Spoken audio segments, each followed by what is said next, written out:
Please hit like, share, and subscribe. Now enjoy the Practical Guitarist podcast.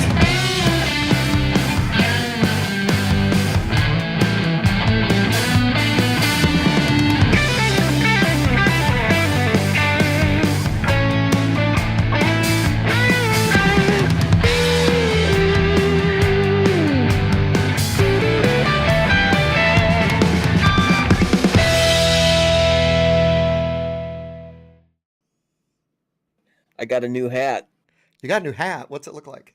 It's a Mesa Boogie hat. Is it? Oh, that's cool. Oh. That's the new Mesa Boogie line, right? Yeah, I mean, it goes great with my La Mesa back here. La Mesa. Which is literally the Mesa, right? Yep.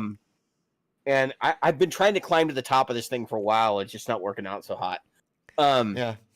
I'm not a mountain climber or anything like that. No. I actually don't hate this. I've been wearing it around, so I don't really care. I mean, people are like, what's funny is you have the white version of this one. You have the same hat. That's what's funny. So yeah, we have to give a shout out to the listener that sent it to you. Yeah, this was John Bott's shenanigans. I call it shenanigans on this. But more power to him. You know, if you guys want me to wear extremely silly, ridiculous stuff on the show, just send it to me. Jim will give you my address. Yeah. I'm gonna actually probably at some point during the show put this on top of La Mesa where it belongs, because you know it's above La Mesa. It is. I think people tend to think because I'm not like a big fan of what's going on at Mesa Boogie right now, in the sense, or not Mesa Boogie, at Gibson right now, in the sense that like I haven't seen the big turnaround that is probably coming. I think people make the mistake of meaning that like I hate Gibson or something like that, and I've owned Gibsons. Well, I've owned one Gibson, and I've owned Epiphones and stuff before too. Like I don't really necessarily hate what they do. I just like I have a hard time buying a narrative from a company that's run by a board of directors. Yeah, and a CEO and that whole thing. In fact, I actually I pointed out to John this week that I bought stock in KKR Holdings, which is the company that owns Gibson. Yeah, and we were talking. I think you and I were talking about Fender, and it's worth mentioning. Like we were like, well, I wonder what other brands the holding company that owns Fender has. And we looked, and it's like they own like Harley Davidson, and stuff like that. And you're like, oh my God, it totally makes sense now. That's why it's all turning into a lifestyle brand. So it is what it is, I guess. I think it's funny. You know, so everybody, you'll notice that David's camera angle is different. My camera angle is different. I actually need to change mine because I'm looking at my screen, which is normal. It's fine. But normally, because like right now I'm looking at the camera, but I have to set my gooseneck up, and I just didn't. So today was Super Bowl. It's Super Bowl Sunday. I posted last week's episode today, so you guys are seeing it today. And I did a rant and rave last week, and I'm going to do another rant and rave this week. I'm going to rant about other stuff. I think Jim's rants are going to become a thing. We got a couple of good things to cover on this episode, though, and we've got a couple of things to talk about as far as like you're using another camera. You're using your DSLR, right? No, actually, that's sitting on my desk right now. I'm waiting on. I got to get a battery power source for this, so it goes in the battery compartment and the cable runs out, which is pretty standard for DSLRs. And then I'll start using that. Right now, this is just my iPhone. So. Oh yeah, that's right. That's a cheat. That's a cheat for using the GoPro. I'm using my GoPro right now in the beta mode. So for people that don't know, I'm using a GoPro in capture mode, which is in beta. You got to have a GoPro 8 black or 9. Yeah, or higher, right? Or higher. And you got to have at least firmware 2.0 or higher. It seems to be working well. I did a test earlier today, sent David a screenshot to show how good it looks. And I can tell you, regardless of how good this looks, the video from this thing is amazing. I mean, amazing. It helps that I have two 4K screens, but the fact that it shoots such smooth 4K video, and it doesn't get compressed because, unfortunately, with my iPhone, and you're going to show me how to do the iPhone thing to computer because Yeah, with at my some iPhone, point we're gonna. it has to go from the iPhone. I have to wait for it to get to the cloud, which it does its own good gosh darn time, right? Then I have to download it from the cloud. Then I have to massage it. Then I have to re-upload it. So it's been compressed 2 or 3 times in the process, which means you lose because the iPhone video is great. But Well, actually, if you're getting it from iCloud, you're getting the original copy that comes off your phone. It's not being compressed multiple times. oh, The well, thing is, the codec that they use for compression of video on the iPhone sucks, and the codec that's used in Filmic is much better. yeah, I haven't And shot you can anything actually in Filmic. you so can we're gonna have you to- can adjust it. You can go to Filmic Extreme. Now, my phone actually the phone I had prior to this one, the one I smashed to pieces, had Filmic. I had Filmic on it, and I could do Extreme, but it would only last for like 4 minutes, and it would freeze. But I can do Extreme on this one, no problem. Thing is, those video codecs are really just. I mean, I was going to ask you if you're getting off the GoPro, if you're getting MPEG or MP4, that is an encoded format. It's Yeah. H.264 encoded, and that's pretty standard. That would be something that would be lossy. You're not going to get RAW or any sort of ProRes or anything like that No, coming no, out no, of coming off a GoPro. It's No. still encoded, but it's just good encoding. Like the quality of encoding matters. Yeah, it's H24. I know that for a fact. Yeah, 264, right? Yeah. Well, that's pretty standard. H264. Yeah. I've had a lot. So if you guys didn't know, I moonlight sort of during my day job as a kind of videographer for the company I work at, and I do a lot of video editing. I'm an IT guy, right? But for some reason, that I had these skills, and so now I have to travel sometimes and shoot stuff, and it gets pretty crazy.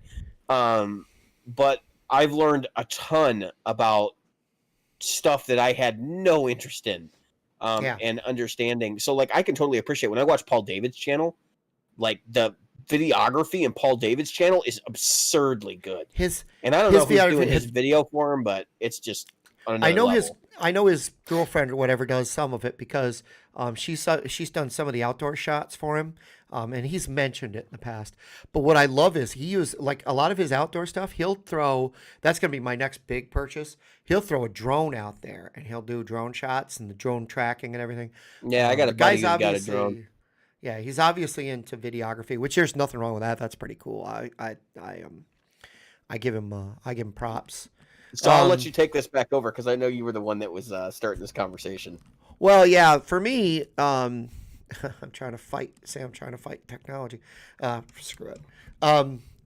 For me, so I started doing a what do you call it? A rig rundown of my own gear. And I'm trying to go through my choices. And at first I thought, okay, I'll shoot it as one rig rundown thing. Like, here's my guitars. And I'm like, everybody knows what guitars I have. I'm not like one of these guys is, oh, here's my 14th favorite guitar that I never play, but I'm going to convince everybody I play all the time. Wait, that's not your favorite, Jim?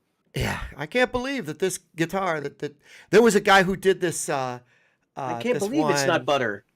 He actually plays guitar for Asia. So I don't remember what his name is, but Is he the guy that replaced Guthrie Govan? I don't know. Asia's been through so many people since the only guitar player I cared about, which was Steve Howe, started it, and maybe the guy after him. But when he went back to Well, I mean, Guthrie Govan is that's Guthrie a name you Govan, probably should care about to an extent. No, I'm just saying that I didn't care who was playing for Asia. Yeah. Well, he was after. at one point, right? Yeah. Guthrie Govan, I know for Guthrie Govan, not for Asia. But anyway, Right. so, and he's showing off his guitars, right? And one of them didn't even work. He's like, yeah, I love this guitar, blah, blah, blah. He plugs it in. He's like, it doesn't even work. He couldn't even get any output out of it. I had to laugh because it was like he was trying. And then every guitar he did, it got boring because he's got like, yeah, this is my 14th favorite guitar. And then almost literally. I mean, he must have been close to 14 guitars into it like that. And I'm like this at this point. I'm like, oh my god, it's so fucking boring. And then he plays the same effing riff on him, and every one of them is a super strat. It's like there isn't like an SG or a John or a, Harrington. Is that who it is? Harrington. There's a guy named John Harrington. He played for like Steely Dan. He was like their live touring guitar player for a long time. Yeah. And oh yeah, that's why I know that name. He did an interview for Amps and Axes, and he talked about he had like 9 guitars or something. Yep. And that was all he owned, right? And he had a couple of amps, and it was just like his rig was like super bare bones. I think he was living in New York, but he was talking about how he wanted to go down to like 3 guitars because he's like, I just can't maintain all of these. And I got like, it totally dawned on me, like there's upkeep money, involved in this stuff. So when I see somebody with like 20 super strats, it's like, well, how many different tunings do you play? You know what I mean? Like, pick 3 and sell the rest. It's like, what the hell? That coming. See how hard right? it is to Google for Asia guitar player. Oh, I guess I should look up Asia the band. Laundry list there. The only guitar player that played in Asia that I care about is Mr. 335. Well, okay, so that's funny you mentioned him because you talked about yeah.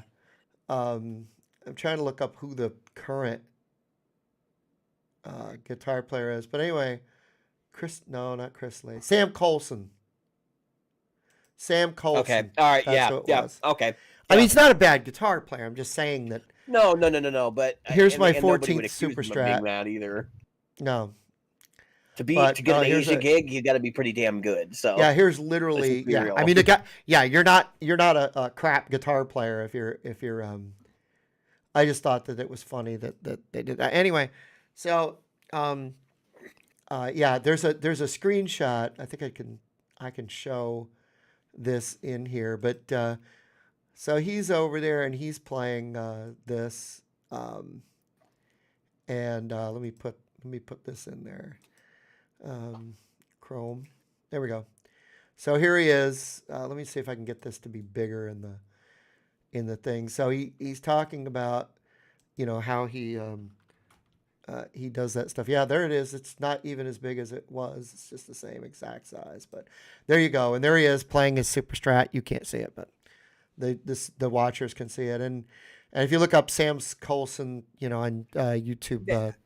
I'm vaguely aware. I haven't seen his rig rundown, but I'm vaguely aware. You can see all the super strat, and then he has one bass. You can see it right here. There's one bass that is like, there's this bass, and he's like, this is a bass because sometimes I have fun. And I had to laugh because I was like, yeah, there's my one bass now. So I thought it was pretty funny. Anyway, he's a decent player and everything. It's just I just had to laugh because anyway, I didn't want to do that because I didn't want to. Oh, and that's the other thing. He didn't even switch like to a bass rig to show his bass. He just plugged it in and played it through the same thing he did with the guitar, which I thought was funny because that's when you said, "Hey Jim, you're playing through a bass rig." When I first got my Captor X, yeah, I didn't realize I was playing through a bass. So that which starts to come towards what we were talking about. But anyway, you mentioned Mr. 335, and that's obviously Larry Carlton. And Larry Carlton, obviously more famously even than Yes, would have been Steely Dan, right? And so both of us being huge Steely Dan fans, I was watching a Premier Guitar rig rundown with, who's the tall guy from Premier Guitar? I was interviewing him. Anyway. John Bollinger. Yeah, Bollinger. So Bollinger's talking to him. And of course, Bollinger's like this, and Carlin's like this. Yeah, he towers over pretty much every he interviews. I don't think I've seen anybody that's taller than him. I think the only persons he doesn't tower over is like Greg Koch. Who's Dan Squatch? Yeah, who's your other favorite guitar player there? The Gilbert. Paul Gilbert. Again, also not Dan Squatch, but a tree. Yeah, a very tall player. And so anyway, he's towering over the guy who's probably 5'10". I bet you Carl's probably 5'10" or 5'8". But I mean, he's like, way over him. So anyway, Carlton's talking to him, And of course, they call him Mr. 335. And he was talking about his guitars, and it was pretty much in those days, that was it. He didn't go get like a ton of other guitars, and he's only got that one. He has like a fan gave him another one that he said, if you don't like it, please give it back. And he's kept it because he likes it, and he's put it in the mix. So he's got two 335s and like one or two other guitars, and that's it. That's Larry Carlton's whole thing. He's got as many amps or more than guitars. I mean, the guy was he's been really adamant about the fact that he has more amps than guitars. But the thing is, you can listen to some of that Steely Dan stuff, especially the tracks he played on, and there's other instruments on there than what he owned. And he was just grabbing what was in the studio. Like if they had like a Strat laying around, like he'd play that on something there. Well, a lot of times he was open to admit that a lot of times that's not him. They would bring in somebody else and put him in, and he would either get credit or they. No, he didn't play on everything. That's very clear. But but you can tell when it's him.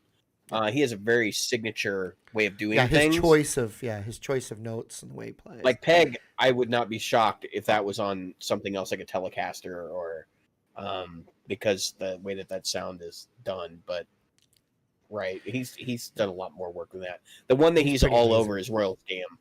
That's the record. Yeah, the Royal Jam. You can hear a lot of 335 to that little Champ because that's what they were using for most of that. So Yep. He'd bring in a 335 and a Champ, and he was like,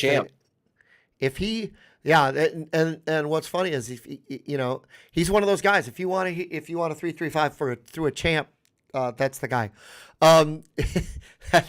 He's probably more known for the 335 than the Dumble, but.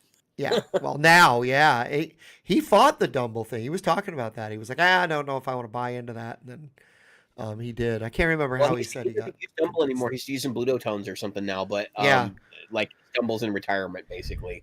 Yep. Like, he doesn't want to pay to get anything worked on because apparently if you use one of those, like you have to take it to him to get it worked on.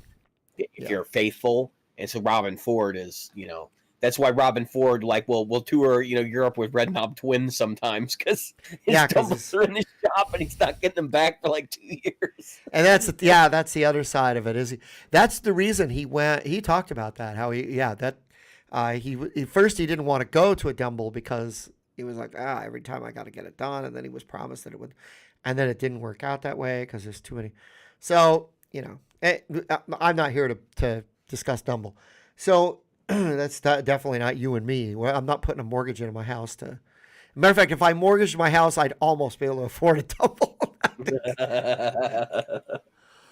So I want to do hats off to Brady. He won his 7th ring tonight. Anyway, that was a good game, but it wasn't even close. So I was going to shoot my, as I go back, and I was going to shoot my rig rundown, and I'm like, I am so. I did a whole intro that this way, and I don't want you to think I was acting in the intro, and I'm not acting now.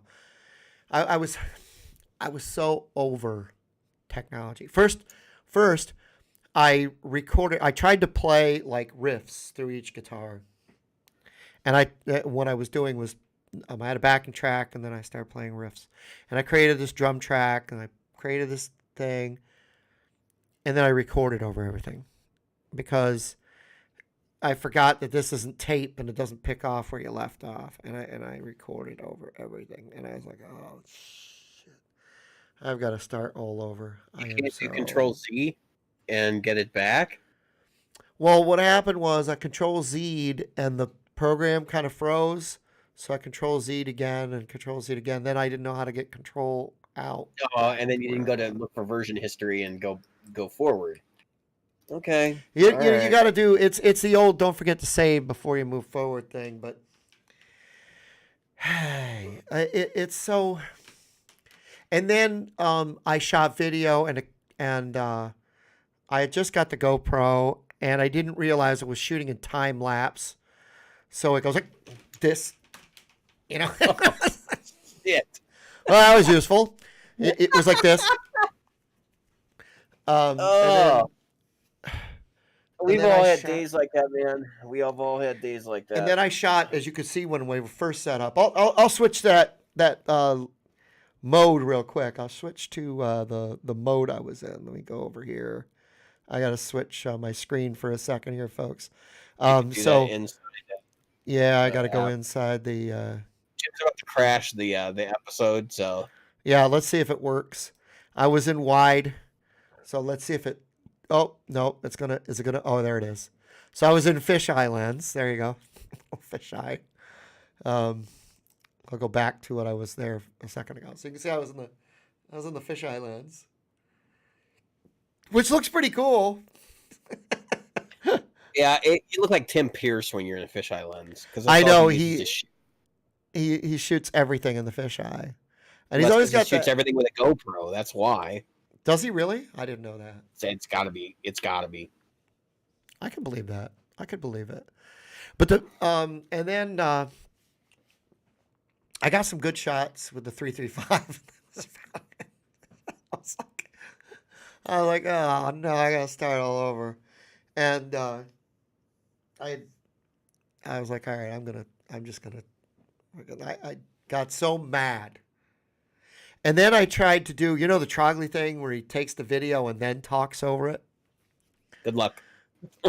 Yeah, that's not as easy as it seems, folks. That's No, not easy it's at all. not. I've Because done a lot of voiceover work. It's not. It's a pain you in got the to know ass. how long you want to be there. And so I was like, oh, that's probably long enough. That's probably long enough. That wasn't long enough. I said, and there's my trying to get all the words out. Yeah, well, and the worst part is when you're doing that, you have a tendency to like want to say a hell of a lot more than you need to. And I Yeah. think what Trogley actually does is he does narrate it in person, but then he doubles it later and then mutes his original track. Yeah, it's probably. I think that's how he does idea. it because that's what makes the audio like way better. Because there's no way he's not wearing a lav and getting audio like that. That's just not happening. You never I don't hear know. like I'm gonna wind try noise it. from his lapel or anything like that. Yeah, I'm gonna try a lav. Although I don't know if it's gonna work well for me or not. We'll see. We'll see what happens. I wear one in some of our videos. Do you? Yeah, because I have a tendency to talk while I'm playing, which it sucks, but like that's the best way to do that. And I think the acoustic guitar video I did for the Godin that we put in or the Seagull that we put in the episode was done. Maybe I actually uploaded that as a separate video. That was done with Lav, and like I know the Kemper reaction video for the Purple Plexi pack when that came, or no, the Liverpool when that came out. That was I did that with the lapel. It's like I don't know. Cheap lavs are available everywhere, and I don't think any of them sound particularly better than others. I know somebody in the group is probably screaming right now, but I've done a lot of live work with lavs at conferences and stuff, and honestly, they all suck. Like they're just not quality microphones. You can get so much better results. Like when I have a speaker come in and they're like, "I'm not wearing a lav," and I'm like, "Oh, I know, great. Right?" I'm like, "Yes," because that's less work I have to do in post. Just give him a 50. I'm like, give him a 58. So they have a few boom mics I can get for the GoPro because I ordered the mod. So I'll try the mod camera mic. Supposedly it's supposed better. to be pretty good. It's supposed to be pretty good.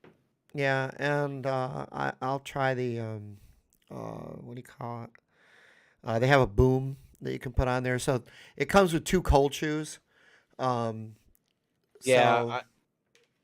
I was thinking for this guy, I might actually invest and get a shotgun. Yeah, that's what I'm thinking: a shotgun mic and a light at least for it. The light. Yeah, I don't need the light, but the shotgun mic would be nice. Yeah, I might just buy another one of these lights that I've got. Wouldn't mind having a nicer lens for this room, but it's just gotten. And then Cakewalk, and Cakewalk, a former Gibson family of brands product. Cakewalk should be, So you and I know I tried a new what was it, DaVinci Resolve? Yeah, you tried DaVinci Resolve, which as I played around with DaVinci Resolve too, I was like, no, this is not the product for us. Yeah. I have really another one we should render. look at though. Yeah, it didn't really render the way I was hoping, and then I rendered 3 times. Twice, all I got was video, and once, all I got was audio. And I was like, Interesting. all right, fuck you, I don't care. And it's supposedly coming out as an MP4. It doesn't make any sense whatsoever. Well, if it's a multi-track MP4, that'll be a problem because then it won't. The audio will be there, but it won't know what to do with it. No Yeah, player and knows what the hell to do with it. so what I was going to do was take that and then put the audio, and then I still would have had to go to Vegas and then copy paste them back Re-put together, the and then I'd audio still on have to there. re-render. That didn't make any sense.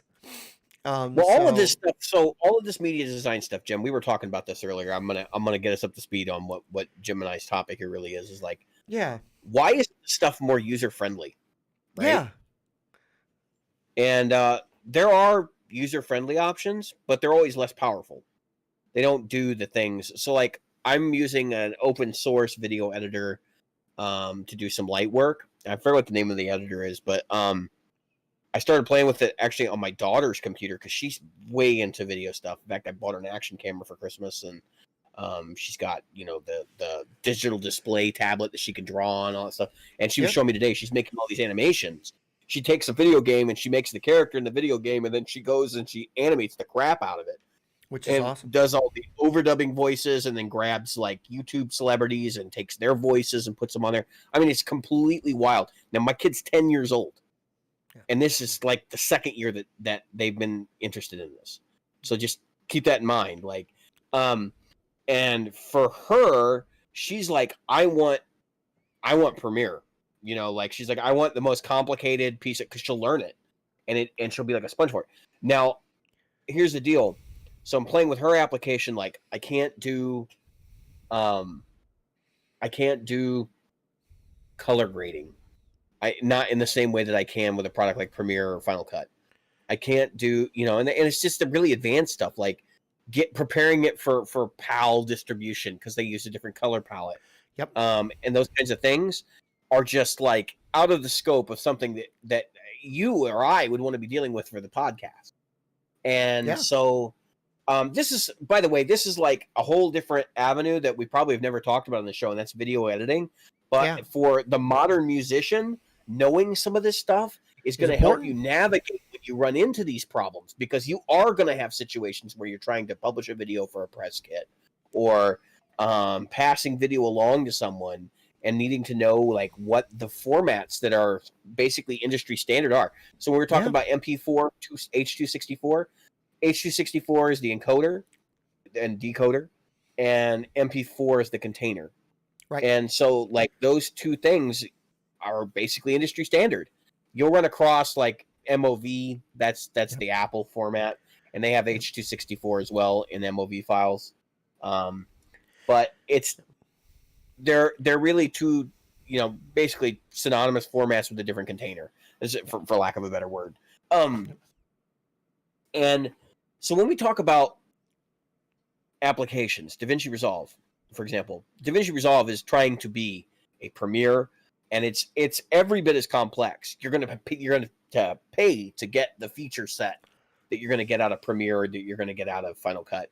But it's far cheaper. If you haven't looked at the Adobe Creative Suite for any reason, it has Audition, which is the only DAW that it sort of works with, but it sucks. I used Audition 10 years ago when it was Cool Edit, and they've done some facelift stuff to it, but it's the same shit. It's still Cool Edit. It doesn't have MIDI. It focuses very much on processing audio from Premiere, and which is okay, I guess.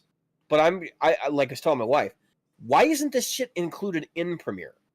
Like, it just doesn't make any sense to me. There are definitely, even with professional level products, where I'm like, what the hell? You mean I have to go to After Effects to make my titles so that I can import them into Premiere? Because Premiere just doesn't have a place for me to like have a pre-formatted title that I can copy paste and change the text in. And it doesn't. It drives me nuts. I had an argument with a coworker about it. He's like, you should be able to just do titles directly in Premiere. I'm like, no, you can't. And he says, I've got 20 years worth of video experience. I'm like, I don't care. You can't do it in Premiere. Premiere has put some text on the screen, and that's it. It doesn't have titling. Okay. And so if you want to make a template, you have to do it the specific way, and that requires After Effects.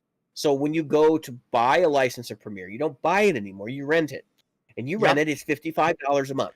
A month. $55 per month. So unless you're an actual honest to God professional, Premiere doesn't make sense. And that's why I'm very, very frustrated with Adobe in general, because their product lifecycle is just ridiculous. That's totally nuts. I can go to Mac, I can go buy Mac. The Mac's gonna cost me $1,000 or more, right? Base level Mac, and I can get Final Cut. Yep. And Final Cut on a base level Mac and edit 4K video for like $350 for the software license, or $400 for the software license. Like, you're crazy if you think I'm gonna pay, was it 12? So it would be $600 a year for Premiere. Like, you guys are absolutely nuts. Oh, well, you get all these other applications too. But I'm only going to use Premiere. I'm only going to use Audition, and I'm only going to use After Effects. Like, I do use Photoshop, but I could use GIMP and be totally happy with GIMP. In fact, I think GIMP is actually probably more powerful at this point. Don't shoot me, but my wife has even made the leap to switching over to GIMP, and she's a lifelong, Photoshop user. So, I look at this stuff, and I gave you Filmic Pro, and we'll get to Filmic Pro in a second. And I go, there are different tiers, right? There's the amateur tier, there's the mid-level tier, there's the somebody who knows enough to be dangerous, and then there's the pro level tier. And I feel like in the video world, almost everything is situated at that pro level tier. And I feel like in the recording world, there are some products that are at that like mid-level, but by and large, the race is on to see who can be like the most complex pro level, recording solution. Because even the ones that like, just like, it's the simplest to use, Ableton. Ableton is effing hard, okay? Ableton is not, like, I look at Ableton and I go, no, there's way too much going on under the hood of this. Ableton assumes you know how to use a mixing board, and that you're comfortable with just recording crap and never seeing it. Right? And that's like a huge hurdle to go through the first time you use Ableton if you've used any other DAW, because that's just not how it is. I came from Cool Edit. Cool Edit was the easiest damn recording software on earth. Prime your track, press record, and go. I mean, there was none of this recording limitations. There was no there's no MIDI in it, right? So like later on when I got Cubase for the first time, actually I was going through recording classes in college. We got Cubase for the first time, and I realized how much MIDI crap you had to know just to like write a song and do a drum track for it without an actual drummer, that I was like, okay, I need to take a step back. And it took me almost a dozen years to figure it all out. Like, I've used Cubase in several different editions, and now I'm using Cubase. I'm not thrilled with Cubase. I'd much rather be using Logic. Logic is more well laid out. It's actually closer to Cool Edit in a lot of ways. Yep. But it's still one of those applications where Logic is definitely made for like the mid-level, where it's got advanced features that can be a little bit difficult to like get your hands around them if you're familiar with like getting your hands real dirty and doing some stuff in MIDI. But I feel like Logic is got all the features. It's just laid out so that the stuff you're not going to use a whole lot is not going to be right in front of you. Yeah. And whereas Cubase is like, dude, you got to do a deep dive on the menus to do anything. It's ridiculous, but there's so much functionality there that like I'm going to have Cubase installed on my new Mac. I mean, that's the way it's going to work. I'm going to have both. And I'm feeling like your struggles with audio and video are largely just dictated by the fact that you haven't been doing it for 20 years. No. I've been doing it almost since I started playing guitar. I mean, I think in year 1 I started recording myself. So, and then that was and I had a 4-track Tascam. Yeah. And so I would take so I would go either digital get or a drummer or digital or cassette. Cassette. Okay, so And all right. so I would grab a 4 track, and lay down a drum track. I've talked about the fact that I bounce tracks and all that other stuff. So I would get drum tracks, and then I would get whatever. Um, Later, I was able to get, probably mid 2000s. I was able to get, you could download the drum tracks for different songs. People had uploaded them to the internet. So you needed a song, you could grab the drum track, pull it down, practice to it. Sometimes, That's um, really the reason that MIDI files existed in the beginning. yeah, What you yeah, you get these MIDIs on people's websites. I mean, if you remember the days of GeoCities, you'd go to somebody's website and some MIDI would be playing in the background. That yeah, was because musicians were making these MIDI files so they could trade one another to yeah. be able to rehearse with and stuff. Um, And so, we would have, I would get these, like I said, these drum tracks, and then I would play the instruments over it that I needed to play and sing the parts. So I still don't grasp. So I've got Easy Drummer, and I can't figure out an Easy Drummer. I got to sit and I got to watch some tutorials and they bore the fuck out of me. The truth of the matter is, I go to sit and watch a tutorial, right? You said, oh, go watch some tutorials. I go to watch tutorial. Okay, yeah, now they're I'm all gonna watch them at two times speed, 2x.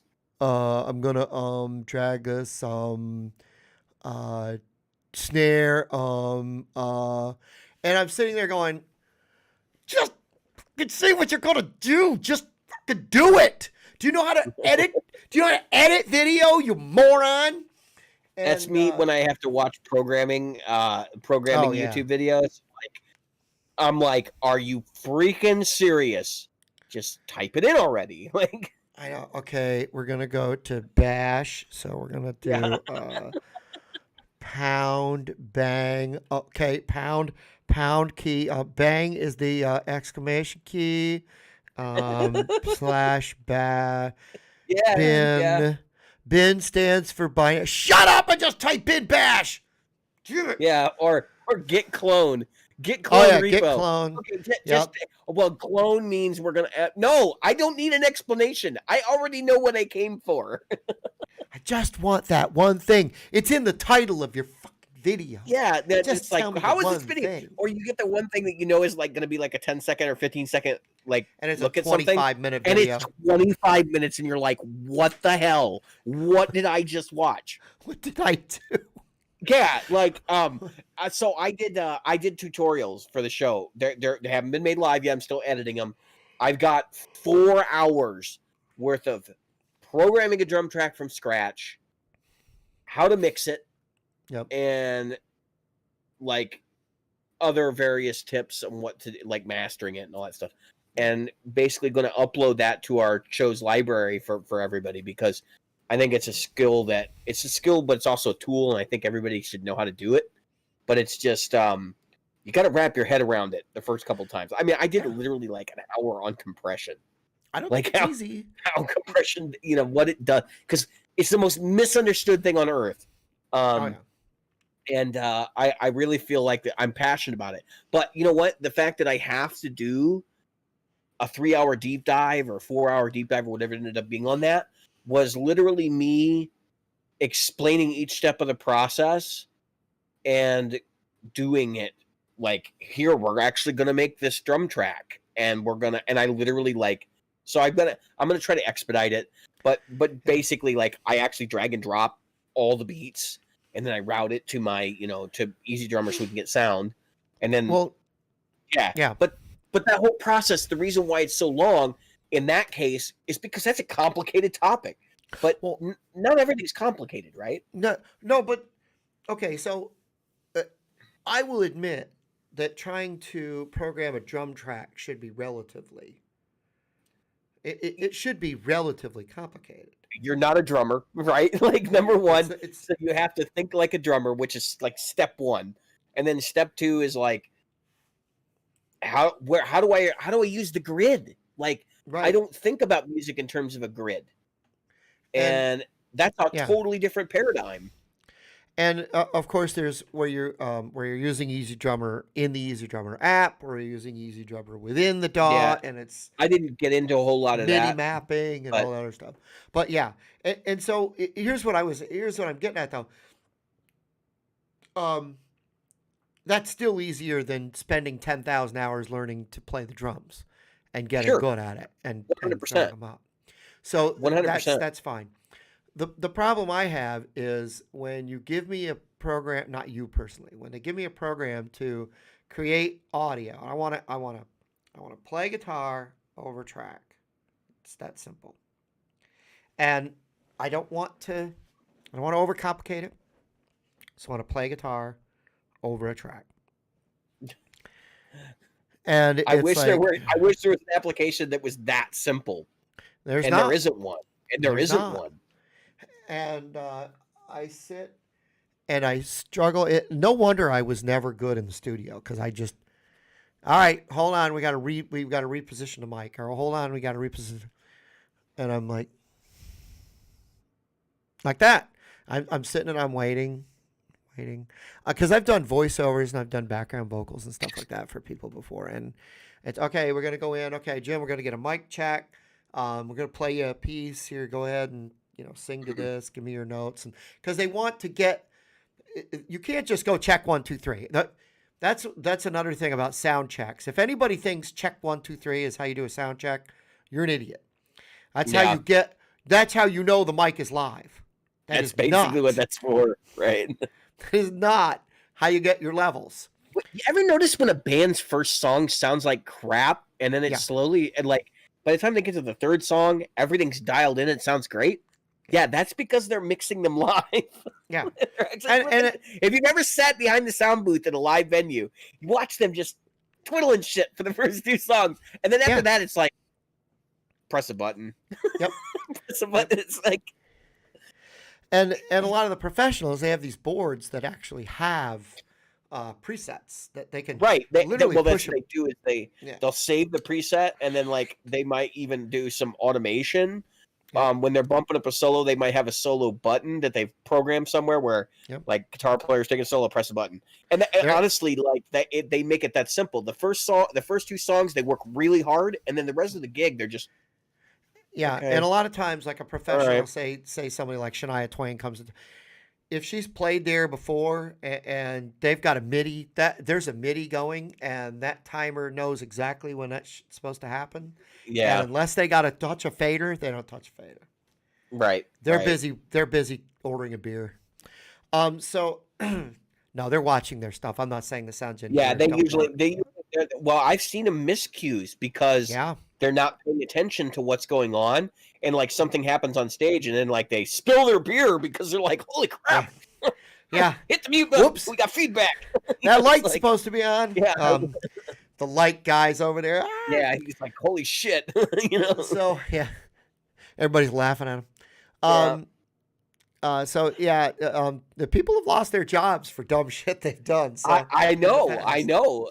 That's why I said like I was at a show and I saw this go on where it was very clear he missed a cue, and then there was like rampant feedback on stage because some mic was left wide open, and it was just picking up all the feedback. Yeah. And like the guy was like, "Holy crap, which mic is it?" And he's like looking at his meters, like trying to find it, and it was just like a whole thing. Yeah.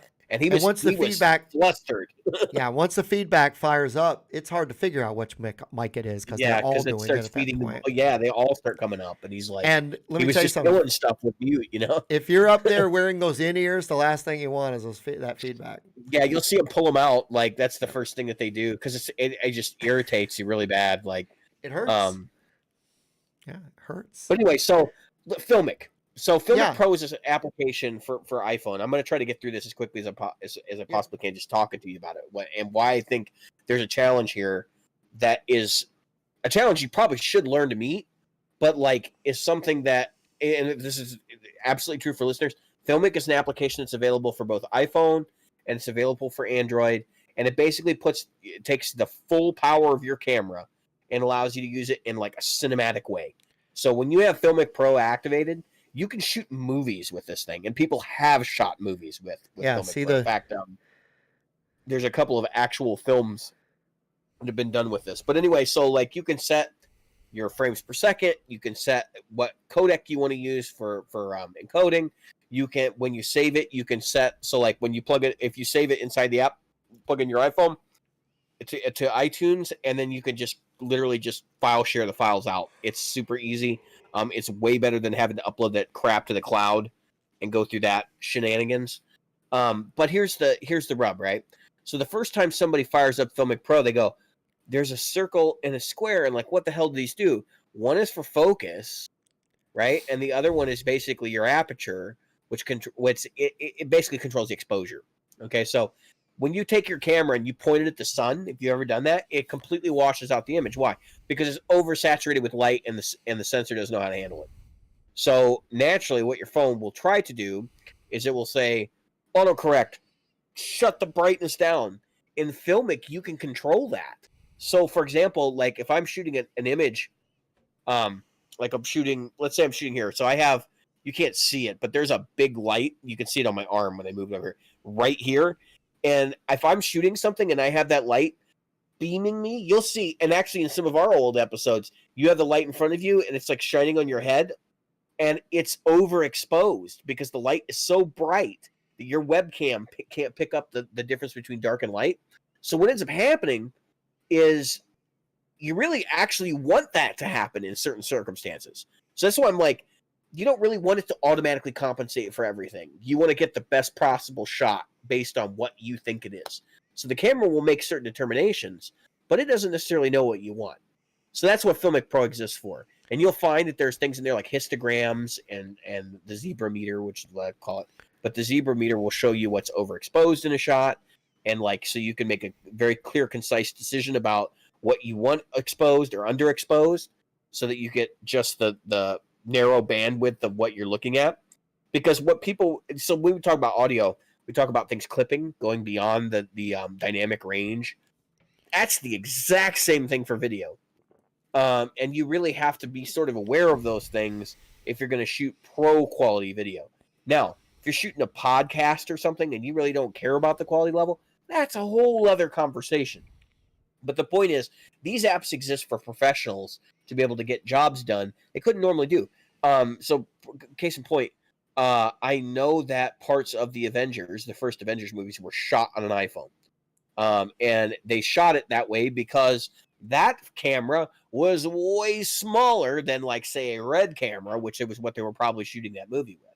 So that's part of the reason why Filmic Pro exists. But we can tap into that technology and we can take advantage of it.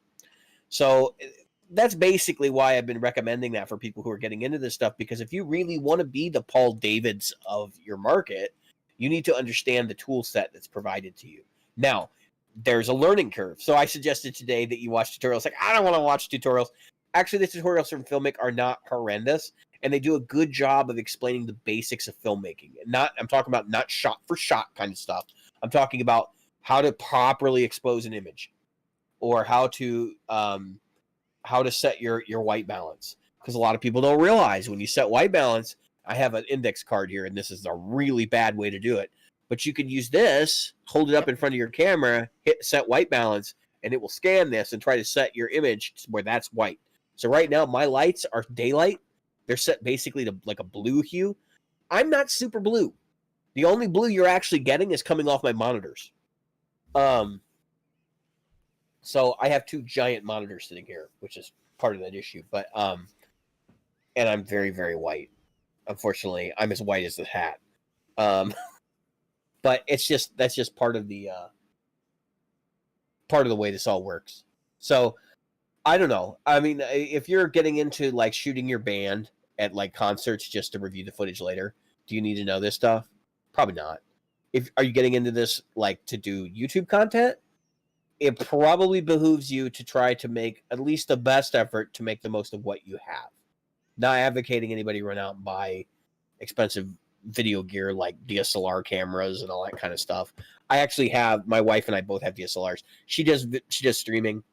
I have a DSLR because this is her super old one. This is a Canon Rebel T3i, so this is 8 years old now. So we just, we have them laying around. It's like, I can get the best out of this. This sensor will be way better than what I got in whatever else. But see, Jim's farting around with it now. He's like, I don't understand what all this is. So I've got I was just showing that I've got, so this is what my workstation looks like. I've got, how the hell do I get out of there? There we go. So I've got that monitor and that monitor over there. He's got hard like to a see. dual mirror situation. Yeah. Yeah. So I have actually for the purpose of this podcast, I'm doing something even more fancy tonight. I've got I have OBS set up on my end, and I'm actually processing my iPhone through an app that reads into OBS via the iPhone cable, so it's charging and everything else. And then OBS handles my audio, so it combines it with my microphone and puts it out via virtual camera for Discord to utilize. So I could do all kinds of stuff. I could throw titles under my name if I wanted to, or yeah. What I like is you can choose this thing called double take now, which means you can use two cameras at the same time, right. which I think is great. And really the reason that I bought this was so that I could do the double camera thing and then take advantage of another camera, so that when we were doing these things. But I got to be honest with you, I gave up on Filmic Pro early. So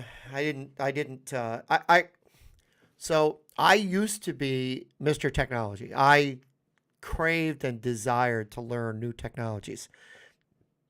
And it was probably, I don't know, around the time that I got my second Samsung.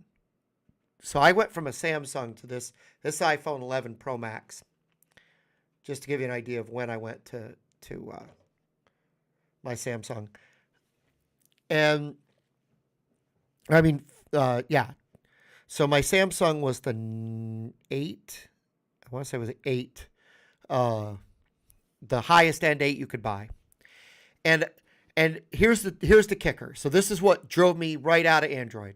I was like, Android, I can't stand it. I'll tell you what it was. So I bought the biggest card it could take, right? The micro SD.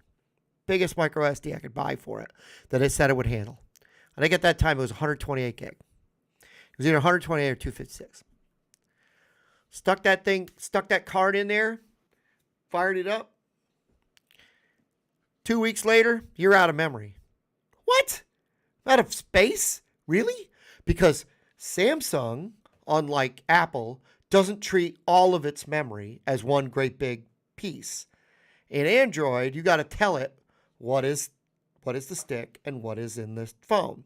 So anyway, so I go and I get, I run out of memory. I look at the card. It's empty. Empty. I'm like, I went through all the tutorial shit, all the crap that people told me to watch online, because this is my second one. I had the same complaint with the first one.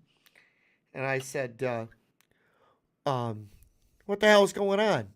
So I look at it, and like I said, the memory stick is empty. And I go to watch all these tutorials, and they're telling me the same thing. Set up your camera so that whenever you take a picture, it goes to the memory stick, not to the phone. Because the phone only had, like, at that time, which was the 8, only had like 32 gig of memory or 16 gig of memory. They weren't that big. And so, long story short, I was like, oh, when you upgraded from peppermint candy stick to fucking Milky Bar or whatever they got to, because they can't give numbers. They got to be like, they got to be 11. Fucking hipster about it. You know, oh, look at you. You've got double candy, 2-cent candy stick. And you should be running sweet tooth snot nose or something instead of, why don't you call it a number?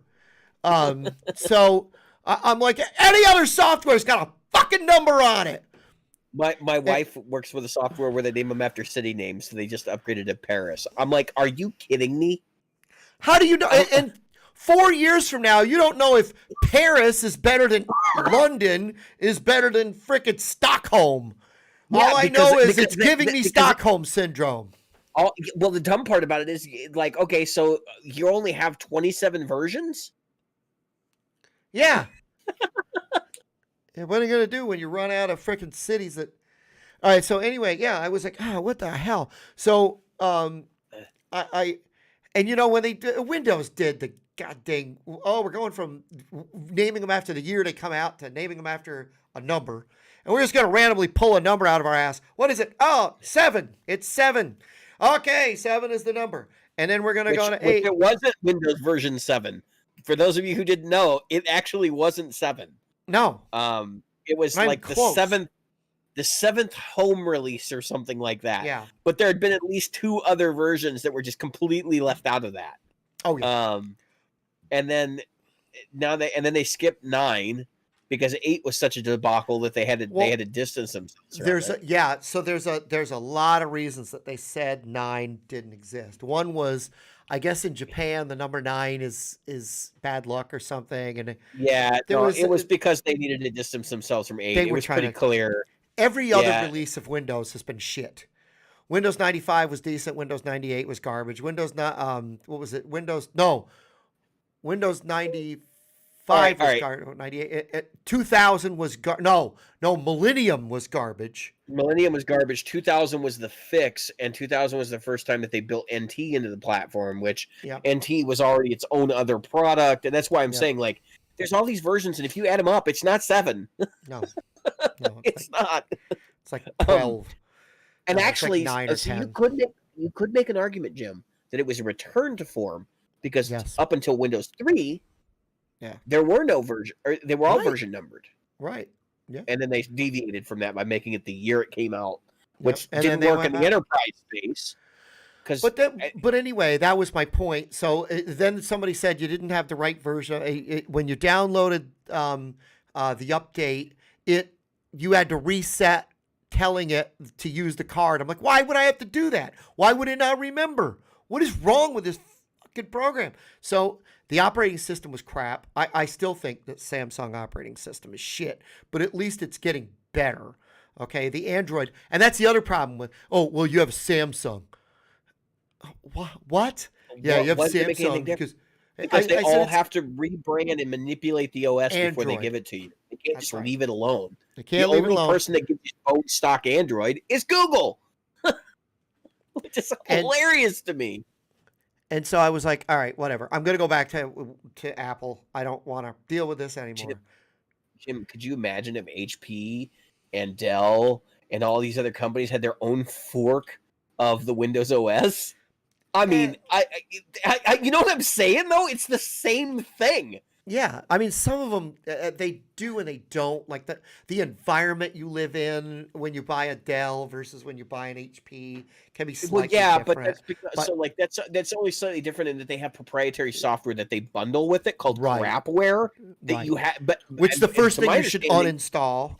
To my understanding, that is actually in the service agreement between Microsoft and HP and the other companies is that you can't put anything on there that would prevent the user from removing it and just using bone stock Windows. Yeah, that is part of their agreement. Yeah. So the first thing I do smartest thing ever. I rip everything off and I go to bone stock Windows. It's Windows, and that's what I have on here. I have Windows 10 Pro. So, and I have a license for Windows, and I have a license for Office, and I pay for a lot of licenses, folks. I don't mind. Like, I bought Filmic. I'm not using the free version of Filmic. Yeah. I paid, what was it, $20 or something? I don't think there is a free version of Filmic. It's $20. I think there was a trial or something. I don't know. Anyway, I paid for it full on. It's $20, and I think. And then there's add-ons for it too, but it's $20 just to get the application. So the reason I did it was because I saw the film that they did when they did the here's the Windows, here's the Apple 11. This is just to stuff that up my butt. Yeah. Here's this window. Oh wow, look at this Apple product that's coming out, and look at this film we made on Apple, and it was like this film noir thing. I thought it was really nice. It was really cool, and of course, with the rainfall and all that. Yeah, I remember. It was really well done, and they did it all in Filmic Pro, and I was like, oh, I got to get my Apple, and I got to get my Filmic Pro. And then they did this little interview where they had the two person using the two cameras. So she was on one side of the camera, he was on the other. or I mean, of the camera, or I mean, of the phone. And so they were using she was using the selfie lens, and he was using the other lens, and it was really good. It was really well done. He was a musician, and I was like, wow, that's really well done. So I bought it, and then I bought Filmic Pro, and then I said, why can't I do this? And they go, oh yeah, that's not out yet. That was a dummy. That's a beta. That it's not even out Yeah. in beta for Yeah, your but use. that's I went, oh, that was disingenuous. And then I went back and looked, and sure enough, in dinky little letters, there's super small letter yeah. notices that it's not released yet. It's in a testing. Well, I mean, like they did that with ProRes on Apple ProRes on Yeah. the iPhone Pro. Like they were like the 12 Pro. They were like, oh, this is going to be available at launch, or not at launch, but they were they were saying like this is a new feature, and I'm like, I'm looking at the fine print, and I'm going, yeah, but it's not going to be available probably for 4 months. I mean, Yep. Yeah, and I think yeah, it took until the April of the year after I bought my phone to get that. And so I'm a little bit, I'm not. Look, it's a $1,500 phone. Okay, it better perform, right? Um, but the fact is that when you buy this stuff, the one thing I want to be able to do is supposedly in Filmic you can also do all the editing right there. you can't really edit in Filmic. Filmic's not made for that. You can chop, but it's not made for like putting audio on it or anything like that. It's more or less just to make sure that your clips are organized. Yeah, But yeah, it's a powerful tool. If anybody in our group is looking, or anybody who listens to the podcast or watches on YouTube is looking for more information, you can find out about it from me on Facebook. Just reach out to me, and I'll give you the lowdown. We don't have a big enough audience that's going to inundate me, and yeah. No, maybe if you give me enough candor, I will do a short tutorial on it. I showed Jeff Biaziadecki how to use it. It took like 10 minutes. It honestly, I think the biggest hurdle here for everyone that starts doing this stuff is learning the basics and learning why point and shoot is not your friend, because there are definitely times like, so if you ever watched a video where like they walk into a building and the lighting changes like drastically, that's because the camera's autofocusing and it's going, holy crap, we don't know what to do now.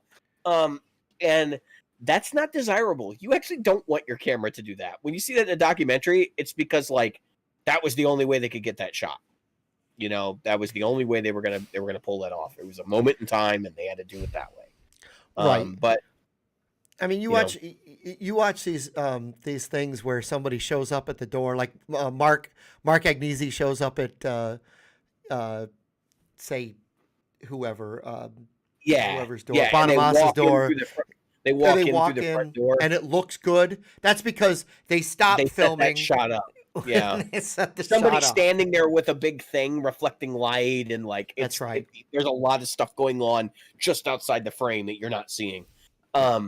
So I've been watching a lot of the Gibson TV stuff. Not because I received this. Actually, I was watching. This showed up, and I was like, for real. Because I was just interested in the artists, and like I watched the Joe Bonamassa one. What great filmmaking they've Yeah. got going on Gibson TV. I mean, honestly, like all of the videos they're putting out are really, really well done. They're well filmed. They've got interesting content. They're unapologetic. There's swear words in them. Like Yep. it's not like they're trying to sanitize anything. They're talking about drugs and everything else. Like, and you're just kind of like left going, Yeah, wow, they're get it. using Like they yeah. get music, because that's unfortunately one of the parts of it. I've been They're really using impressed. F-bombs. They're the one that really shocked me was the one where they did the guy that scored Nightmare on Elm Street. So they did a whole thing on the score for Nightmare on Elm Street, and I was shocked at how simple the Yeah. score for Nightmare on Elm Street is. That's Yeah, him. That's the dude. He's doing everything. Yeah, I know. And that's a famous. I'm looking to see, like, is that a scratch? It's a very It looks like famous. I don't know where it came from. Anyway, it looks like it's a very famous score from horror film, and like you'll find a lot of scores in horror film is like insanely simple. Yeah. Goblin, did a lot. They scored a lot of Italian horror movies, and they're one of my favorites. And their stuff is like a little bit more complex, but like John Carpenter's themes are always very simple. And like some of them, I mean, of course, like The Exorcist used was it Tubular Bells or whatever, and that was a whole thing. But I think for the most part, you'll find that that's a very interesting genre if you want to look at the music in it. But yeah, no. So the Gibson family of brands YouTube channel, check it out. I mean, honestly, like there's a lot of non-Gibson content in there, which is hilarious to me. When Joe Bonamassa takes it through his house and he's pulling out like Blackguard tellies and like I was kind of shocked. I was like, wow. And Mark was like, yeah, no, I love this. And I'm sitting there like, why wouldn't Mark be like that? I mean, he used to work at Norm's Rare Guitars. He goes into Norm's and like, it's like I'm home, you know. And they did the Norm episode, and that was great. Where they went into that shop. They did one at Rumble Seat Music as well, which was also very good. And he was candidly trying to buy stuff in the video, you know. And the guy politely tells him, "No, that's not for sale. That's not for sale." But you had to like the Bonamassa one where he was talking about, well, that was an unfortunate name, and I can't remember what the guy's name was, but it was like D's Nuts or some ridiculous thing like that. It was like, and it's totally like Harry Peters, the guy he used to work with. And it was in his guitar. It was just in the guitar. So he bought the guitar because the guy's name was some ridiculous, like Harry Balzac or something. Well, he's got a couple of guitars that have like name stickers or badges or they like scratch names into them, and he's like, "Well, this is Joe's guitar, you know." Like, this is Bob's. Yeah, they didn't put their last name. It's just Bob. Yeah, this is definitely belongs to Bob. Like, what the hell? How is that useful to anyone? I love that, and I loved how he goes, "Yeah, now we're going to use the secret passcode to get into the closet," and it's right in his bedroom. You're standing in Joe's bedroom, his closet. Like he doesn't have a vault or anything, and it's open the closet, and there's literally piles of cases from floor to ceiling, and you're just like, "What's in there?" And he starts 59, 58, 60. 59. You're like, what the hell? You know? Yeah, and if you ever wondered where the cases of my guitars are, that's actually where they are, which I thought was hilarious because I have like this. I have one closet I actually use, and then I have another closet. There's a little door, you pull it open, and all it is guitar cases. That's where they are. So I thought that was pretty funny. But yeah, and he's like, I don't know what's in these cases. He just starts handing them out. It's like, we'll just look through them when we get there. So we did get some corrections for episode 203.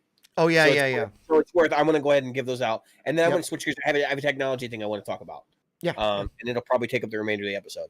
Yep. So, for episode 203 corrections, the HX Stomp now apparently does have the ability as a firmware 3.0 to actually do MIDI out now. So the output jack for control is only for foot switches or expression pedals, so it will not change channels or reverb on an amp. It will if your amp does MIDI control.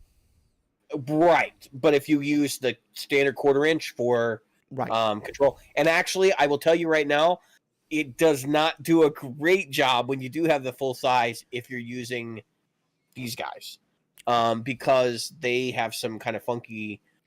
Basically, theirs is not their switching in there is not as full featured as an actual switching system. The ES8, no problem, just ate that thing. And then the Line 6 Helix was like, well, you can switch the amp channel, but you can't switch the EQ on and off. I'm like, what the hell? So of course the solution, that was in the Line 6 group was, well, if you're going to use the 5-band EQ on off, why not just use the 5-band built in? Because the 5-band that's built in doesn't sound as anything like the one that's actually in a Mesa Boogie. So, whole other conversation. We've talked about that on the show numerous times. And then, of course, we talked about the soap bar with P90s. PRS has made 3 different SEs with soap bar pickups. I was only familiar with the because there was like a time period for like 5 years where I just didn't look at any other guitars. And the Santana SE original soap bar was the one I was thinking of. But they've done a couple of other ones. They did the Santana Abraxas, and then the Soap Bar 2, which, you know, those were other guitars that they've done. And of course, they did a Core McCarty. But and that's actually, I think, was the I think that was the genesis of why they did the Santana soap bar, right? bar. Was because the McCarty existed and people were having desire for more P90s. Probably. I don't know the timeline on that. I could be completely wrong on that, but I seem to recall that. I got into P90s because I just kept seeing these big fat pickups and guitars when I was first starting playing. I was like, what the hell do those sound like? I played strats at the time, and I was, kind of going back and forth, and I realized, like, it's just a strat pickup, but it's louder, it's bigger, and it's more angry, So that's what caused me to gravitate towards them. But there was a correction from another episode a couple of weeks back, too, that I didn't mention on the show that I wanted to, and I don't remember what it was right now, so maybe we'll mention that in the next one. I remember what it was. The Atreides, the Way Huge Atreides. They're not JHS is not building those. They just got paid to do the initial demo. Way Huge. So that was like the whole thing. It was kind of, I watched the video twice. It was kind of misleading the second time I watched it. I was like, oh, okay. But it totally made sense after I watched it. Okay. I thought he was being asked to build them. Okay. No. They were that's my bad. He loves them, but they're but of course, have you seen Josh Scott's room? Like, I saw a panoramic shot of his space the other day, and it was like 360 degrees, pedals, wall to wall. I thought it was just a backdrop. I didn't realize that he had pedals on the right and left and in front of him as well. That whole room is just completely covered. He's got the bucks. Yeah. There ain't much in the Stomp Box world that he probably doesn't own. Well, yeah, he's got every version of just about everything, and then some. Dude, he's got the first ever serialized Klon.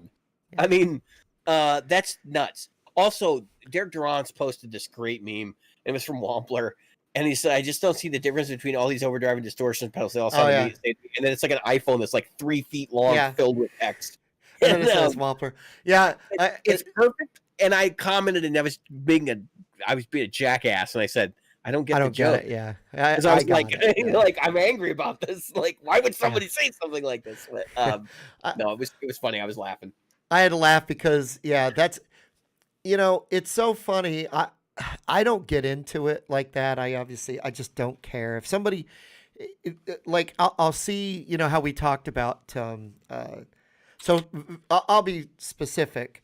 The Gibson forum, the Gibson Guitar Owners Forum.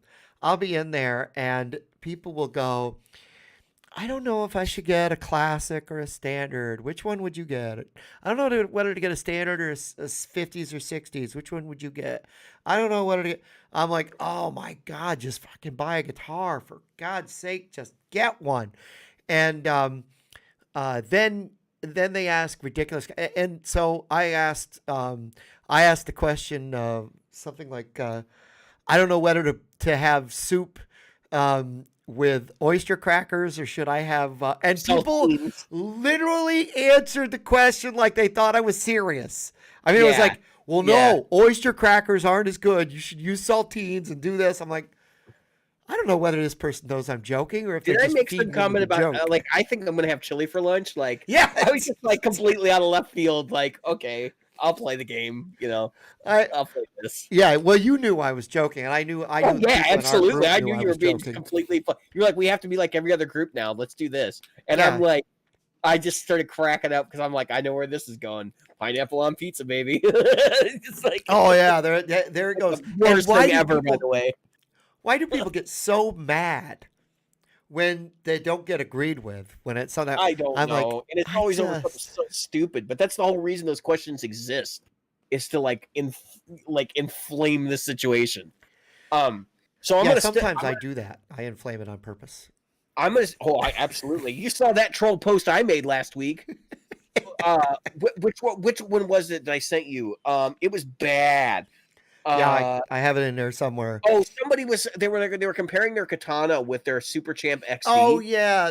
Super Champ X2, which is basically an XD, right? And I owned an XD for a while. So this guy was like, I just can't get those fat Fender clean sounds out of my XD, out of my katana. And I was like, wait, you're getting those out of your XD? Because I'm like, if you've ever owned a real Fender amp, what the hell are you talking about? the XD is not a bad amp. I'm just saying, like, it's Right. not an exemplary example Is not. Yeah. of Fender Fat Toad. Okay, but it was so funny, and the guy got really butthurt, and I just responded to him. I was like, dude, I'm just messing with you. Like, let's be real here. This amp is not the best on earth. Like, I think both of us know that. But anyway, I was I was actually doing a live stream of video gaming this morning, and this thing rolls across the monitor next to me, and it says Tone Junkie TV, and it's an alert, and it says modeling is dead. So of course I'm gonna click on it, right? Like, I knew we had HW on the show from Tone Junkie, the Tone Junkie, right? And see, you guys are all sort of familiar. If you listen to the show, you're sort of familiar with him. And I clicked over the video, and I knew what I was getting myself into. Like, this was going to be a 30-minute clickbait video about the future of modeling. And he had a really, really great conversation in this video. But I'll break it down for you. I'll give the Cliff's Notes version. Because somebody reached out to me this morning and said, God, he's a gas bag. Like, he just goes on and on. I'm like, he's talking to himself. I'm like, you have to understand, when you do one of these videos and you don't have a script and you're being completely passionate, you go off on bird walks. It's just what happens. He goes into this whole thing about AC30s in the middle of it, how like Matchless and some of these new AC30s, like, oh, it's like a vintage AC30. He's like, that none of them are anything like a vintage AC30. He's like, not even the ones from the mid 90s that everybody was like, oh, these are the greatest. They don't sound anything like a vintage AC30. And so he's like always, adamant AC30 evangelist. Anyway, the purpose of this video, modeling is dead, right? You think it's going to be a sales pitch for Tone Junkie profiles. It's really not. It's a sales pitch for the idea and really talking about why these systems have been so successful from Kemper, right? And that is that it's a user-generated community of people that are both buying and selling and also making free profiles to fit every need. And he pokes some really strong holes in the Line 6 way of thinking. And that is, yeah, you've got these great models, but at least from the Helix, they're not as good as anything you're getting in terms of profiles from Kemper. But B, he says, when they decide to add new products to the lineup, and he gives a very specific example, which I'll go into in a second. I think it's very telling. He says they're not thinking about adding new models unless it fits their user base, and they basically are just doing like the many over the few kind of thing. They're looking at their user base and saying the vast majority of these guys are playing metal, and so we're going to add a metal amp, or they know what their user base is. So they're looking at like, okay, so we have this many church players, which means we need to add a King of Tone, and we need to, and that's how they're making the determinations about what their updates should include. I think there's probably also some survey stuff there. I know they have a very big beta community that's kind of hidden behind the scenes. A lot of them have NDAs and stuff, and they can't really talk about what they're doing for Line 6 in terms of beta. But it's a real interesting look at that. And what he basically says is that in the Kemperverse, and now soon to be joined by the Quad Cortex, the community controls what's getting produced. And I think he's got some very valid arguments to say that modeling is dead, because he's like, I would be very shocked if the next Axe Effects product, which he's not totally up on yet, they have this new thing called Cygnus modeling, which they unveiled, which is basically them taking a shot at the fact that Quad Cortex is coming out with a new product. Oh shit, we got to come up with something to sell ours. So they have this brand new modeling tech that they didn't announce before the Quad Cortex was announced, which makes me wonder, did they just pull this out of their ass and just trying to keep people interested? Most likely. And I mean, which, by the way, if you go over the Fractal forums, apparently there's people already excited about this, and no one's heard it. They're, oh my god, it's going to be the best thing ever, but you haven't even heard it yet. And he goes on to talk about the Quad Cortex, and he says in his video, I haven't played this yet, and I'm excited about it, but I'm not going to say anything until I mess with one. And I think part of the video was, and I'll be real honest here, I think it was kind of him poking at the guys over at the guys that make the quad cortex. He's poking at me, going, "Why didn't you send me one?" And to all, here's the controversy, right? So everybody in the streaming community got one. Basically, if you're an influencer in the guitar community, they sent you a quad cortex. Paul David's got one. Rhett Schill got one. Sorry, I mispronounced his name. It's Rhett Schill. He got one. And who else? I'm just trying to think. Like I think Ola got one. I think. But anyway, these videos are all going live, right? Pete Thorne. I'm sitting here laughing because I'm like, yeah, and you still haven't shipped a goddamn one to your customers yet, who paid in advance like a long time ago. It's the same thing as the Spark. It ended up in influencers' hands, and they didn't need to generate any new sales. They sold out the first run. What the hell was the point? It was to generate controversy. It was to generate publicity, right? And it won. And it won. And it's going to do the same thing here. I did watch Paul David's comparison of the Quad Cortex and the Kemper, and I'd say that's probably the best one. I say if you want to find out just what the profiling text in the Quad Cortex is like, that's what you need to go watch. I am totally glad I ditched my Kemper when I did, because after I watched that video, I said, ain't nobody buying Kemper right now. They're just the prices on those are going to drop like a rock. So if you want to get one, now's the time to do it, or at least wait until the prices drop like a rock. You can follow them on Reverb, and then just buy until you're happy and got a good deal. But I thought it was interesting because he was just pointing out that the community drives these products, and that he doesn't feel like he used to say, like, well, I sell a signal chain, I sell a signal path that people could then use, as part of that's what I sell. And then he was saying, no, I don't sell that. I sell an experience. I sell a weekend. I sell something for you to do on the weekend. And he said, I got a lot of guys that buy every profile just to play around and just try them out and just see what, this is what a 64 AC30 sounds like. Or this is the difference between a 65 deluxe reverb and a 66. And while I totally support the idea that all of this profiles are that, there's too many variables in the Kemper to say that you could take the same amp, give it to 3 different profiles, and it's going to come out sounding totally different, even if they use the same signal path, because they're going to set the amp up differently. They're going to use different microphone positions, and they're going to record it in a different environment. And that's basically, like, in a nutshell, why I left the Kemper behind, because I realized that those variables are very important. And the only part I really want to worry about is the amp. And so it made more sense to me to go to the architecture I'm at right now. And I got into it with my kid, my wife this morning, because I was told that my amplifier doesn't match, or like that not doesn't match, but I was told my amplifier was like, it was a phase. The Kemper was a phase that I went through. And I said, well, no. And of course my wife, she pointed out, she said, no, it is a phase. Because she said there was a time when she's like, you wouldn't have touched digital stuff. And she's like, you would, you'd have like a digital delay or whatever, but you wouldn't you were never going to have a digital amp. And then she's like, then you went and you bought a Helix, and you were using the effects in it, and then that turned into using the amps. And then she's like, then you went down the Kemper path because you wanted something better. And then she's like, now you're back at real amps because you've taken the hybrid functionality out of it. Like, I've used the cab models and the Capture X. And she's absolutely right. She pointed out that, like, yeah, I do definitely go through phases with this stuff. And, I think everybody does.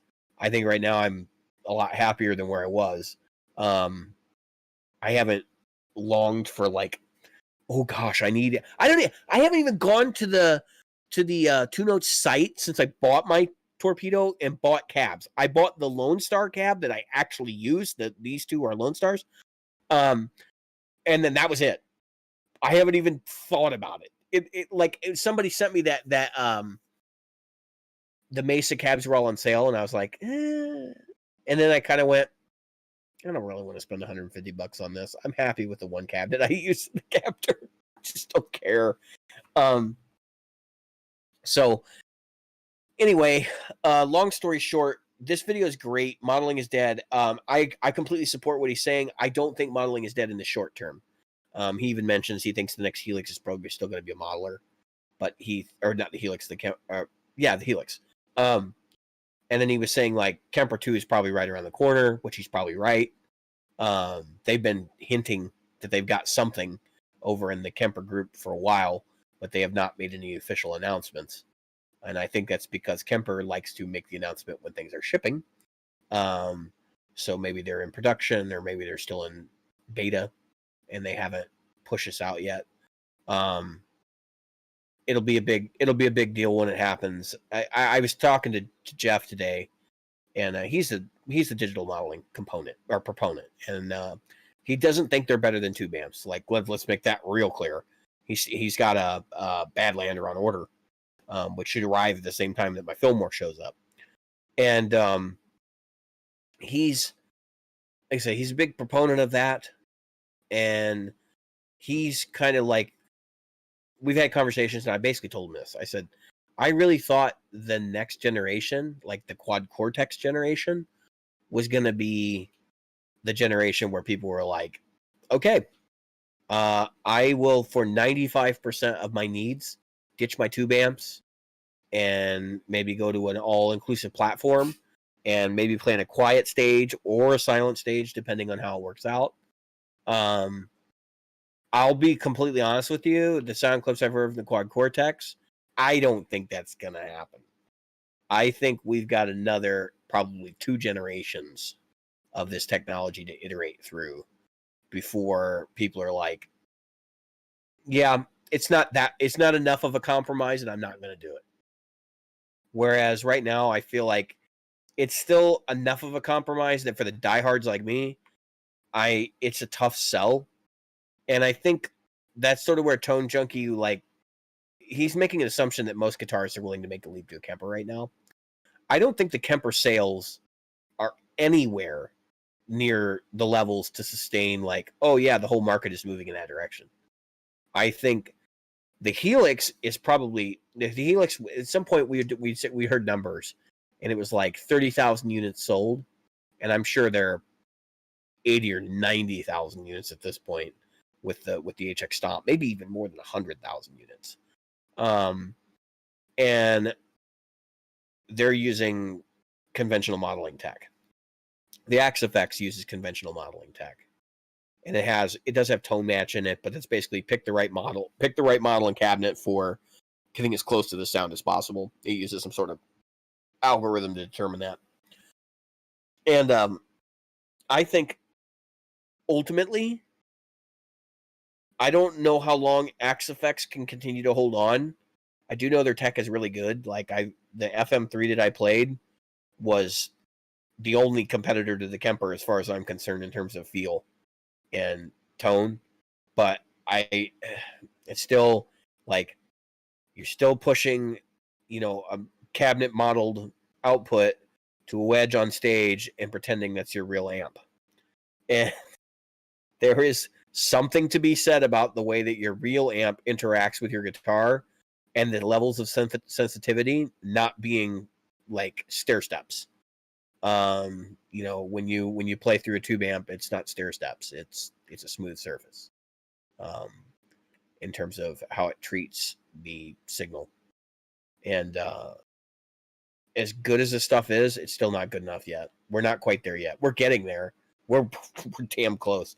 As I said, I really think I could make a pretty logical assumption that in 2 generations, if the amount of stuff that has happened in the last 5 years continues at the pace that it's at, there's really no reason for anybody to be using, full-on tube rigs for your average guitar player, right?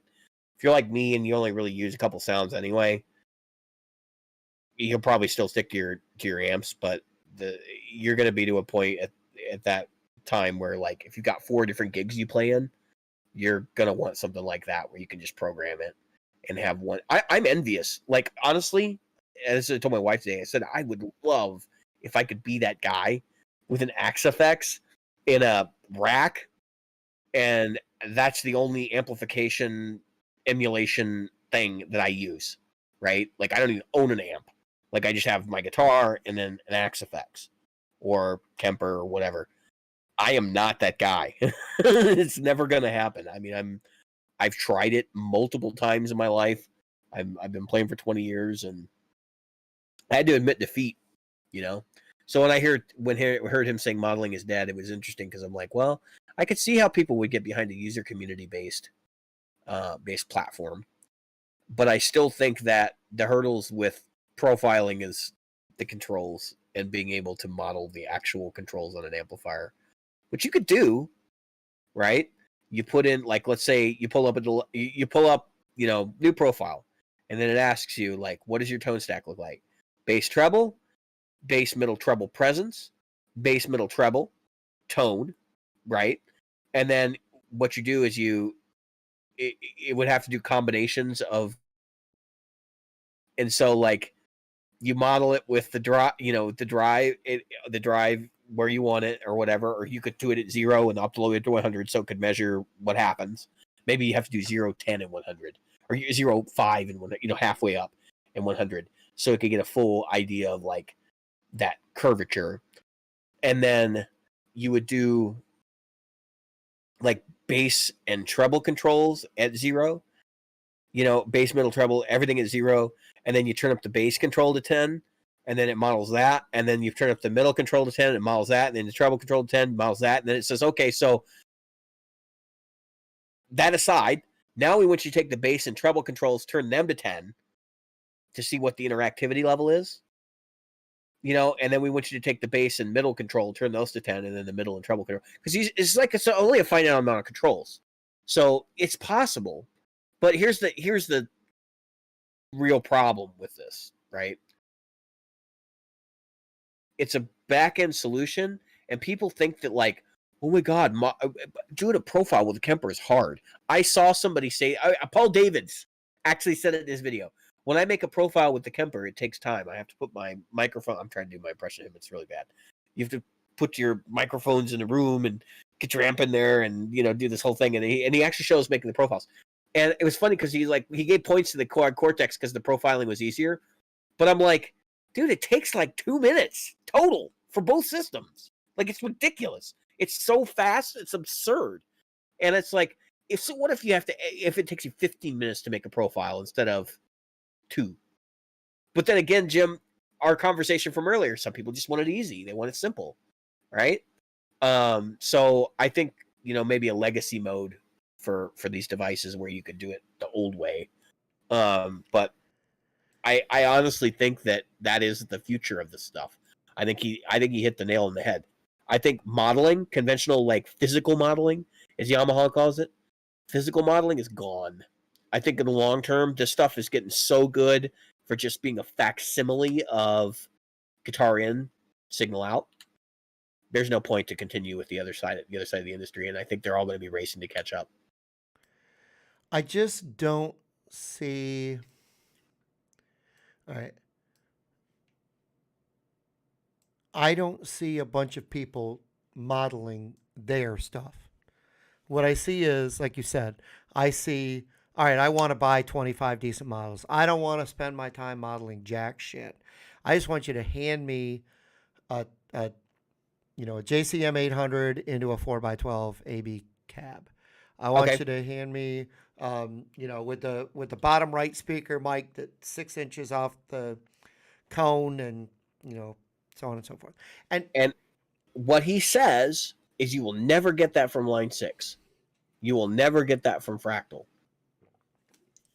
Right, he's right, and I'm going to take this. I'm going to take here. You're right. I'm going to take this out of the guitar community for just a second. So, like I said, I do collecting and I read a lot of stuff, and I'm a comic book freak. I'm a comic book. I grew up in comic books in the '60s and the '70s, comic books,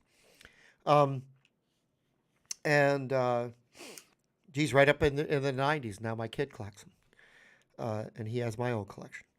So anyway, the comic book industry right now, Marvel and DC, who are huge, right? That's the Fender and Gibson of the comic It's book world. basically it.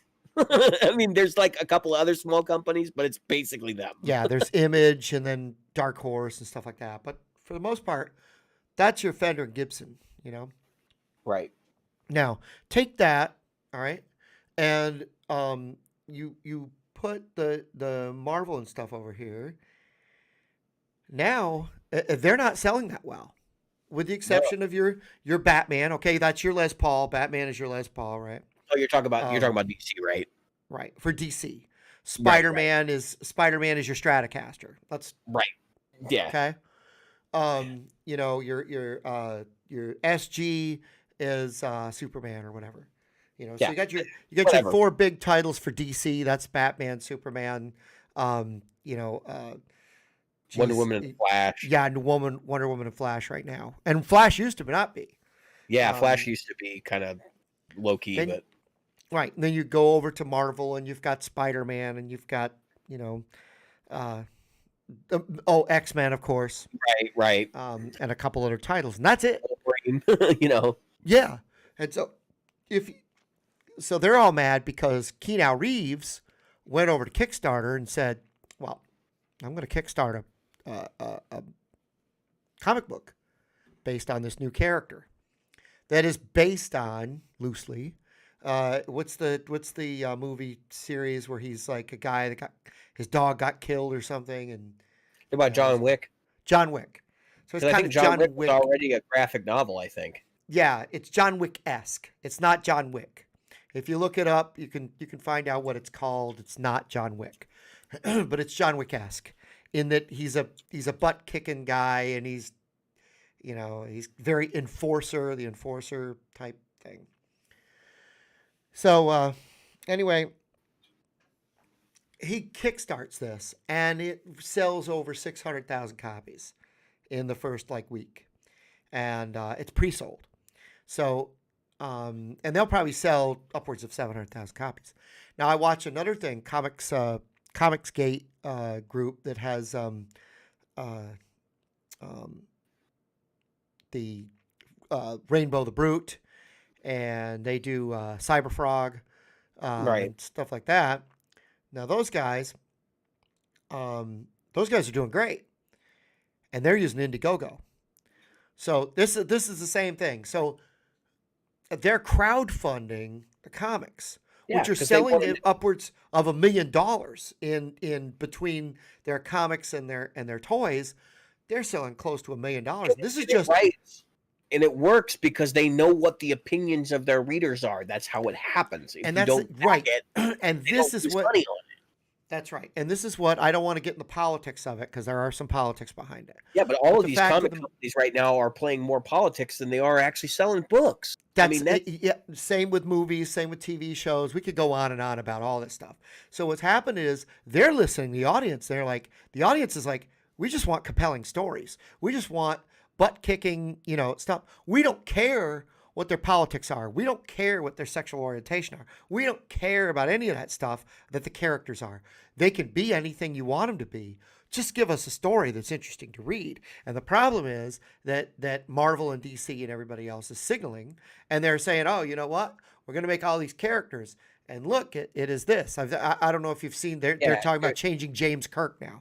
They're going to change Kirk into it. He's going to be gay. And it's like, oh, no, Kirk was not gay. And it's like, and of course everybody's like, well, that's because you're homophobic. But in Star Trek, nobody's going to accept that anyway. Because he had on-screen relationships with people. Like they're never going to accept that. Right. And the thing is that it's not because people are homophobic.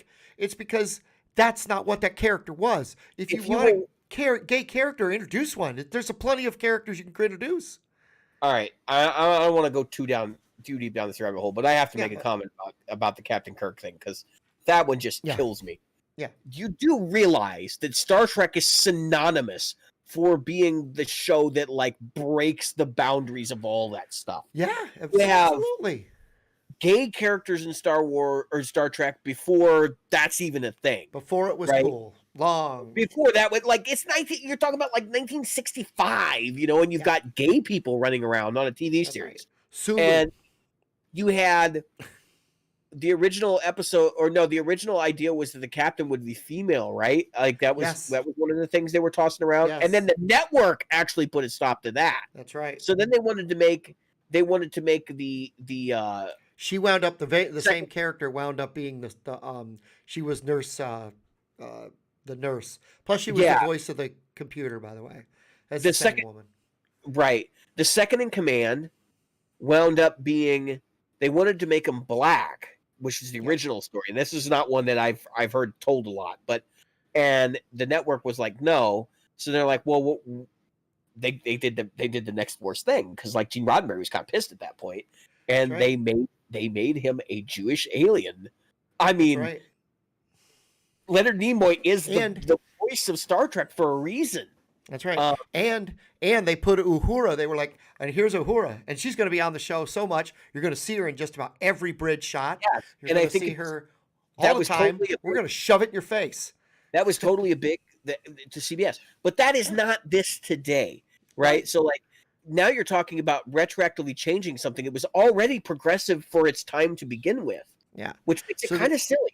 And I yeah, can they're remember trying to retcon this stuff. I remember, yeah, right. I remember watching Next Gen recently, and then I will end, and seeing the guy in season 1 walking around in the dress, Yeah. and I'm like, see, Gene Roddenberry got it, because Yeah. that was the last series that he was involved in, That's right. and like, it's And that was just also the same yeah, woman. That was Nurse Chapel that became Deanna Troy's mother, same actress, and she was the voice of that Star Trek, that Enterprise. right. Well, so the other franchise This is that's his going wife, by the way. this whole like the other franchise that's fighting itself right now is Star Wars. Okay, so Yeah. you got Mandalorian by Jon Favreau, and Jon Favreau has very publicly not been part of the Kathleen Kennedy camp, and apparently they're fighting internally now. And this is something I've been talking to my wife about, and I've been reading about it for a couple weeks, and I'm like, I just want Star Wars to be good again. Like as a fan, I don't care. And that's the same thing with the Kemper, and that take it back. And I don't really actually care what the tech is. I just want it Right. to be good. Right. And that's the problem. Everybody's like, ooh, look at the cool screen. It's color. Or, For the ooh, quad- look at this. It's Paul David's in his video, I said he's got the best video because he shows the user interface and he goes, well, this sucks and this sucks too. Yep. And he goes through this process and you're like, so he doesn't necessarily, he definitely doesn't have skin in this game. Like, I'm not going to do a positive review for positive review's sake. I'm going to give this thing a fair shake. And even though he's an influencer, he was given this product. Anybody who has it on YouTube right now is an influencer, right? And another thing, so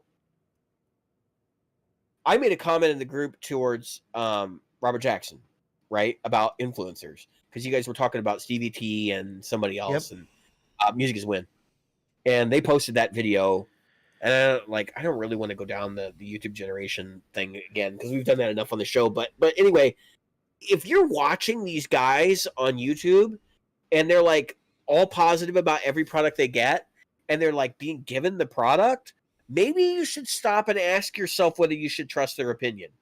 Maybe you should listen to somebody like Tone Junkie who's telling you, I'm not going to tell you what I think of it until I get one.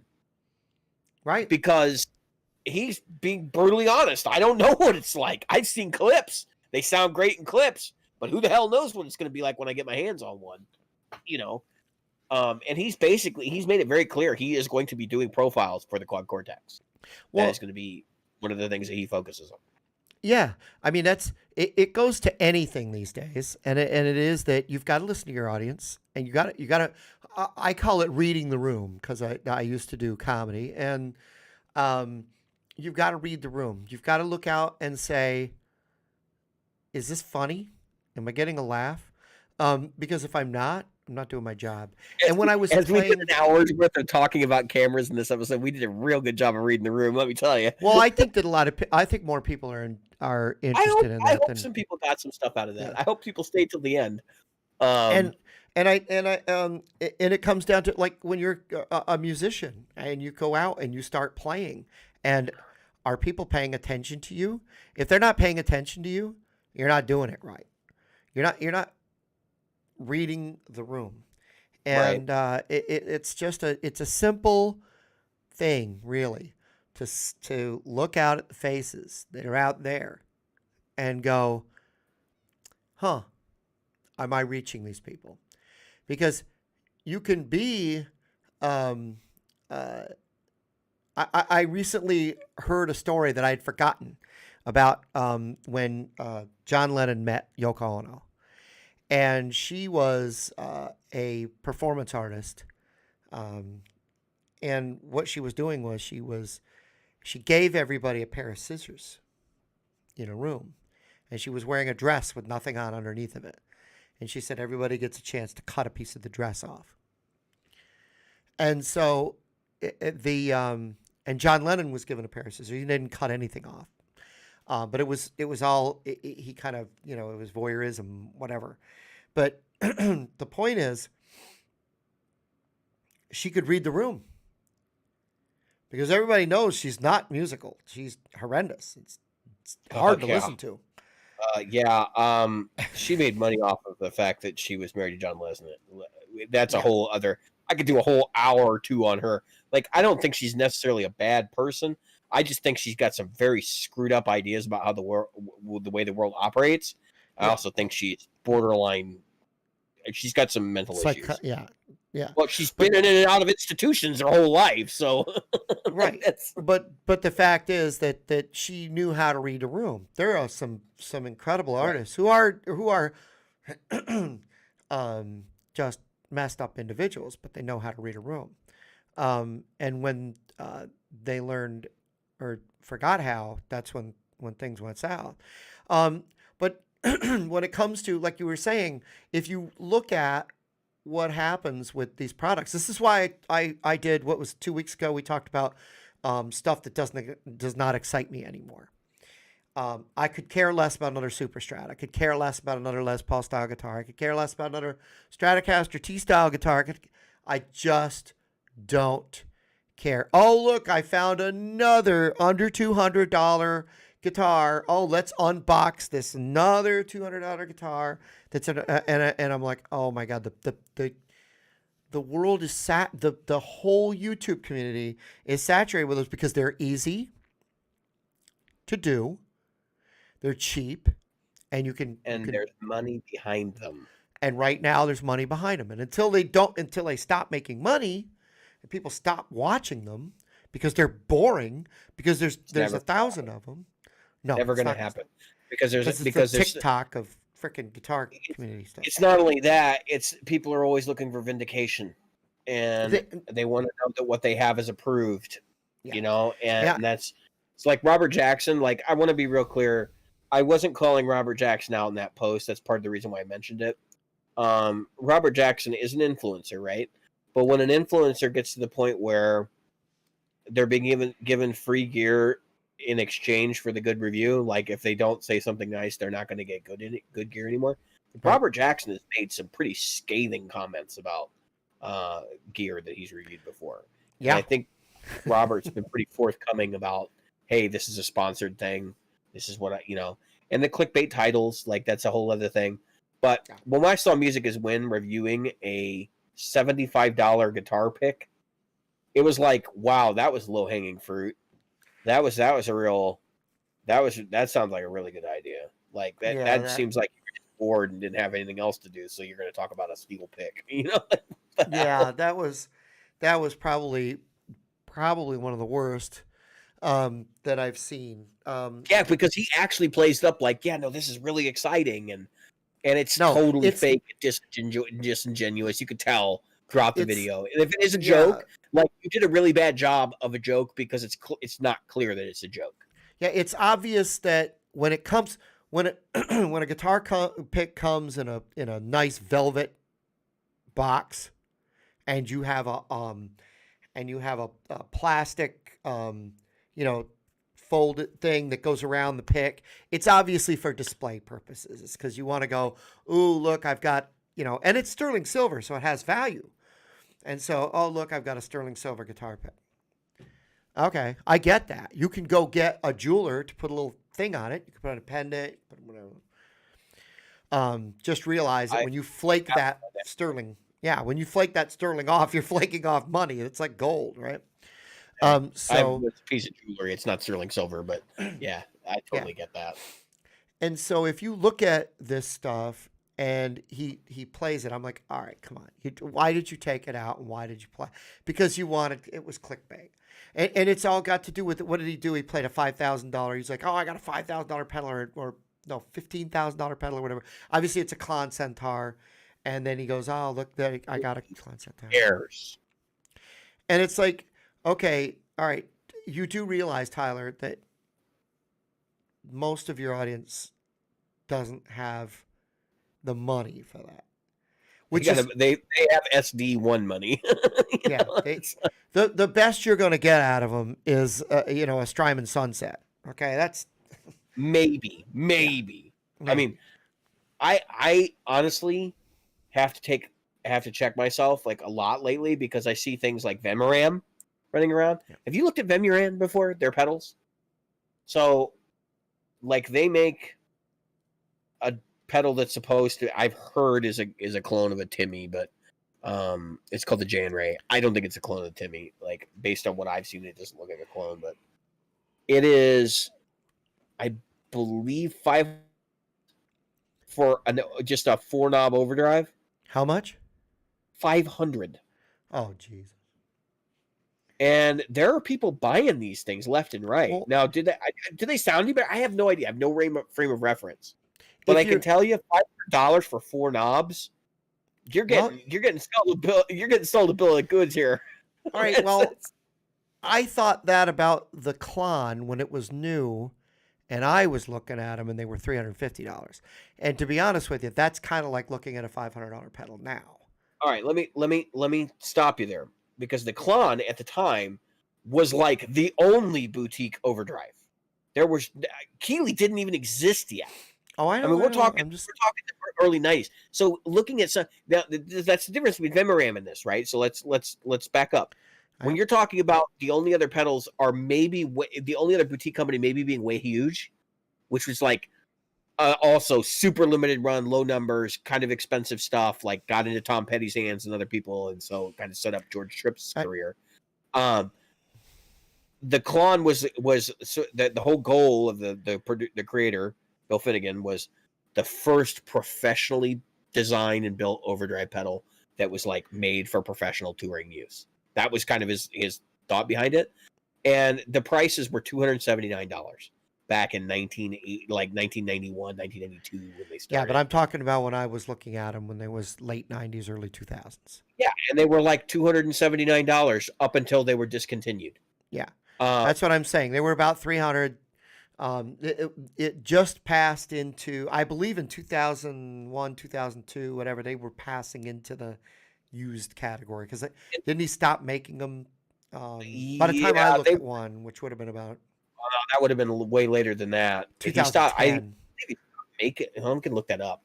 2010, 2011. That's when I was seeing my first one. Yeah, and then you would have probably been seeing them at the value that they were like after they were discontinued when they weren't. Yeah. They were originally. I misspoke. They were originally $225. Yeah. So they were in line with what boutique pedals. Because right now you can buy a boutique overdrive for like $175 to $250. All I'm saying is that if I had $300 or whatever when I first saw my first one and I could have bought it, I would have bought it. Knowing what I know now. They were discontinued in 2009, by the way. So I mean, they were discontinued a lot more recently than people seem to think they were. Yeah. So when I saw my first one, 2010, 2011, they were just discontinued. I was right.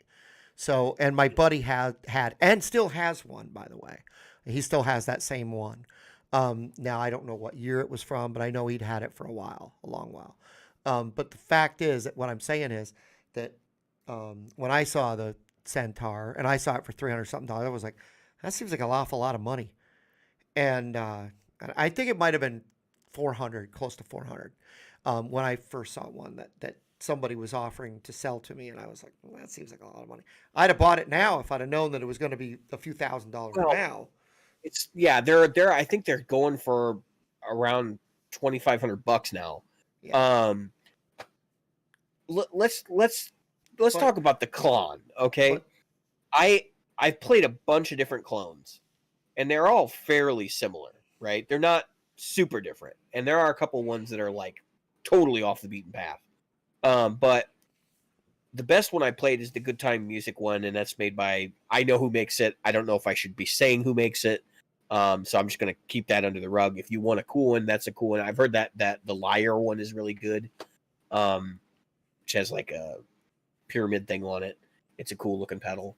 But the Klon, I think it's probably the most overhyped pedal in existence. Well, that's not what I'm getting at. What I'm getting at is that it's a possibility that this is the next thing, and to look at it and go, It'll be worth money. Is it something that a real guitarist wants? I don't know about that. I mean, it'll be worth money for sure. I think Vin Morano. I think they'll be worth $2,000 when they discontinue them. I mean, I own a King of Tone, for Christ's sakes. I'm not any stranger to things being worth way more than they are when I paid for them. But the reality is, I didn't buy a King of Tone to sell it.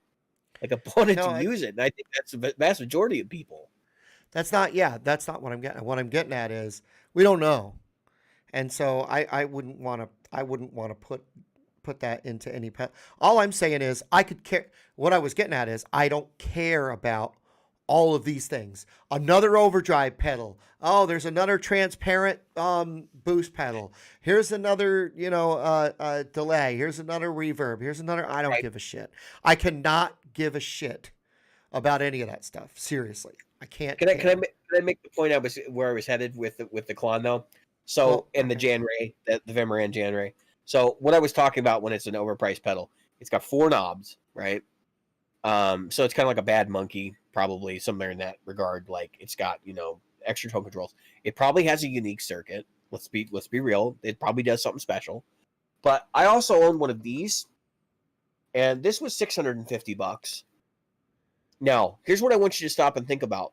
Each one of these knobs is like $5 of labor and the actual component and all the things that go into it. So when you buy a 4-knob pedal at $400 versus a pedal with, I don't even know how many damn knobs and switches this has at $650, this doesn't seem so nuts anymore, does it? Whereas the Jan Ray is like, hey, I could buy this Kingmaker for $180, or I can buy, where the part, like, I'm just looking at it like parts and labor, what goes into one of these devices versus like what it does. And the market is really about what it does. It's not asking the consumer to be wise enough to realize that it should be more than just what it does. It should be what it does plus how it's built, right? And the functionality and all of that. And that's kind of what I'm pointing out. It's like the Klon.